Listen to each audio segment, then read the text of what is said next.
ही घे हांडली तुला गंथन लय माझी पाठी भंकच घातलेली आहे. यो कार्ड जे न पाहिजे तेवढी शॉपिंग कर आणि आपल्या नवीन गाडीची चावी पण घे. अरे माझ्या अकाउंटला फक्त 37 रुपये आहेत. उद्या माझा एकदा हप्ता आहे. मला एक काम कर, तू 1700 रुपये पाठव.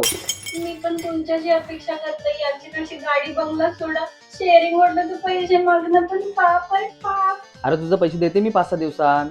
माझा पुढच्या महिन्यात पगार होते, मग देऊन टाकते लगेच मी. नशीब मी रोज थोडी थोडी सेव्हिंग करते. 50 रुपये जरी असला तरी डायरेक्ट 24 कॅरेट गोल्ड मध्ये सेव्ह होतात. मला काही कोणत्यावर डिपेंड राहायची गरज नाही. ज्या ॲपमध्ये तुम्ही रोज 50 रुपयापासून सेव्हिंग स्टार्ट करू शकता. एक छोटा अमाऊंट सेट करा आणि रोज थोडी थोडी सेव्हिंग करा. तर ह्यामध्ये ऑटो सेव्हिंग सोबत तुमचे रोज थोडे थोडे पैसे 24 कॅरेट गोल्ड मध्ये सेव्ह होतात. जेव्हा गरज असेल तेव्हा विड्रॉ पण करू शकतो. तुझ्याकडे 2000 रुपये कॅश आहे का? 2000 कॅश नाही, पण माझ्याकडे 24 कॅरेट गोल्ड आहे. लग्नानंतर प्रेमाचे स्वप्न कमी आणि पैशांची गरज जास्त होते. म्हणूनच जार ॲप आजच डाउनलोड करा आणि सेव्हिंग स्टार्ट करा.